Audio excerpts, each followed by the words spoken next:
Ready to go na si Jello Mags. Going to Cagayan.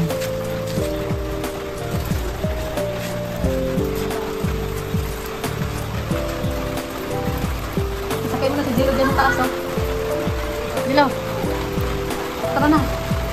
Sakay ka na, dali na. Tara na.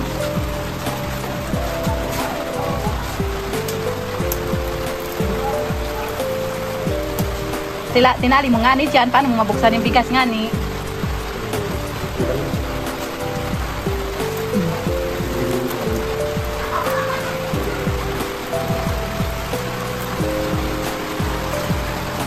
Tapos maulan pa po yung biyahe niya. Tignan niyo po yung panahon.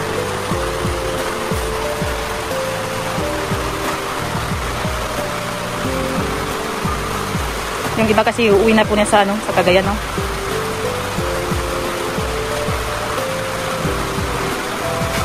Yung hindi na po namin nagagamit.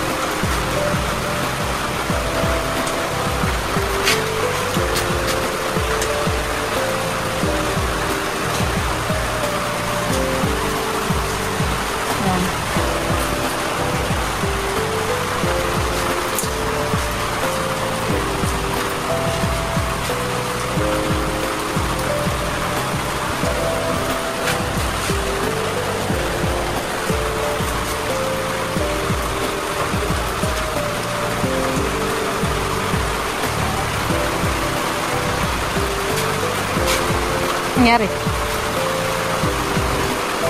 Oops. Ay, grabe. Ang bigat, lab. Uy!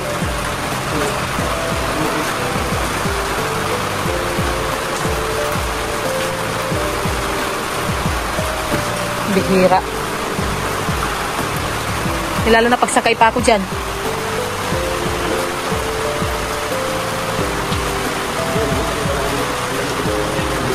Grabe ka naman sa akin.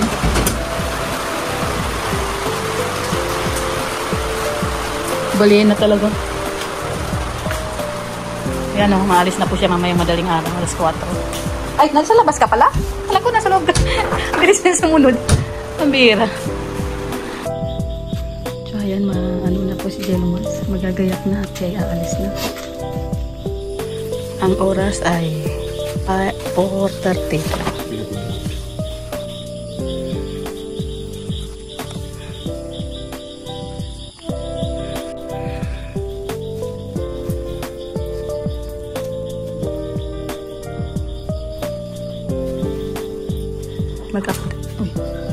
Mag-update ka lagi, love. Mag-update ka lagi. Ayan po si Jello. Akala po niya kasama ko. Akala niya maiiwan siya dito. Kaya nalulungkot din. Dito muna ikaw, ha? Jello?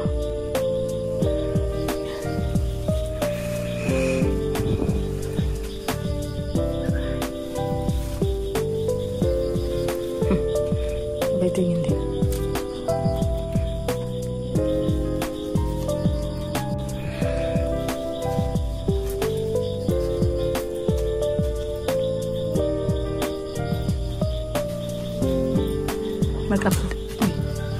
Mag-update ka lagi, love.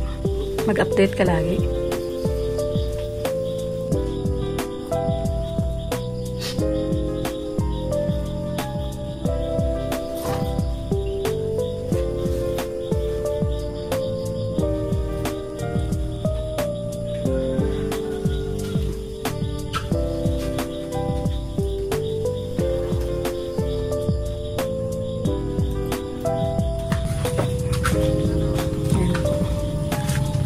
Lagi mag-ano lang, mag-bismillah pag sa tingalis. Yan po si Jello, maalis na po.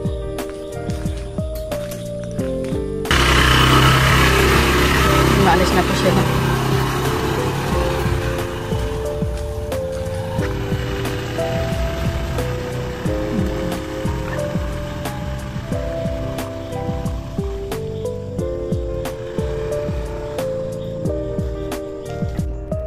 Magandang umaga. So dahil naiwan po tayo mag-isa ngayon, no? Ang gagawin po natin ay ayusin ang damit ni Jello Mags kasi ginulong po na ito, no? Nung umalis kasi pinili po niya yung mga maliliit na damit na hindi niya nasusuot. Na ipamimigay niya sa sa Cagayan. Kasi hindi po ako sumama, no? So ayan, dito tayo sa bahay at maglilinis muna ako, no? Bago ang lahat. Saka muna sabi ako gagala iniyaya ako sa Taisan. So sabi ko saka na ayusin ko muna yung mga dapat ayusin bago magdala. Para pagbalik niya is na okay lahat. Tapos lilinisin natin ang mga bintana ulit, no? Kasi ito ay last pa nalinis natin dito before mag-birthday si Beyonce. Kaya kailangan ko muna maglinis. General cleaning ako sa bahay ngayon. Dahil wala tayong kasama. Yan, may hugasan pa ako, no? Diba? Ang gulo ng bahay ko, pambihira. Nangyari. Kasi ito, hindi ko na kasi harap maglinis mula nung after ng birthday ni Beyonce. Talagang na-busy talaga ako. Tapos lagi kami sa Taisan. Pambihira. So ito ay tutupin ko muna, no? So ayan. Mamap na tayo, no? Pinapahinginan ko para ilipat ko itong phone, no? Tapos saka pinamap dito. Tapos ko na rin po yung mga damit ni Jello ayusin. Ayan. Nakapagpunas na rin ako dyan. So ayan, no? Nagsunog ako, saka naman umulan din. Sana masunog lahat.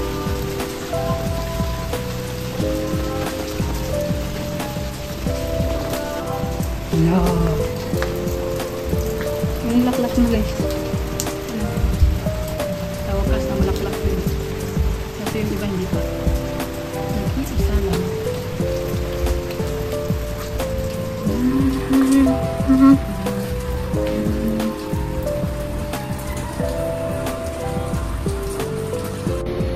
So ayan, magprito ko ng manok.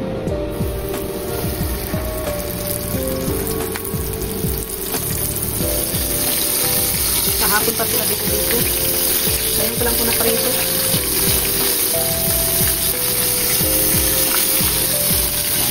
So ayan, hinaan ko lang ng apoy, no? Kahapon pa to kasi kailangan ko talaga bumili ng manok, no? Kaya alam niyo na, may alaga akong aso. Maarte kasi si Jello. Pag walang nakalagay sa niya. Kaya hinaan ko lang yung apoy. Nauna yun, no? Kaya yun akong balik sa rin.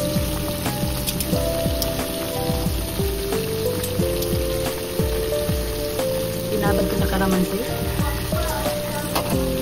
At saka toyo. Ito po yung pinaka mahirap para sa akin na gagawin itong ganito. Ganitong manok. Hindi ko napiperfect yung pagprito ng manok. Hindi ko alam kung bakit. Kahit noon pa hirap na hirap ako sa ganito pagbihira. Hindi ko talaga ma-perfect yung pagprito. Tingnan ko na. Mahina naman ang apoy. Ay. Tapos bakit ganito? Ang bihira. Ang hirap ka na yun. Kaya hindi ako masyado nagaganito. Nagluluto ng ganito. Sa totoo lang, hirap na hirap ako lutuin ng ganitong luto sa manok. Prito. Mahina na po ang apoy niyan. Pag dinakasan ko naman, nasusunog. Kaya po, ang hirap, ang pangit ka ba nila. Ay, kanisan ko lang po gawin to. Hindi ko talaga ito ginagawa madalas. Ito po napiperfect. Kahit kompleto pa yun. Ito naman po yung ginagay ko. Hindi pa na perfect. Tignan nyo naman. Para siyang barbecue. Barbecue yung pritong manok. So yan na, iba na. Ang bihira. Hindi na siya maganda tignan. Sunog na.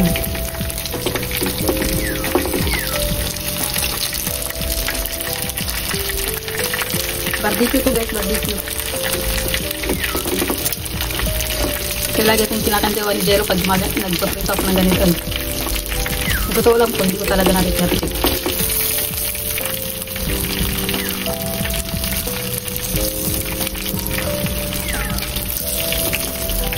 Tama na bago pa maging maging inihaw.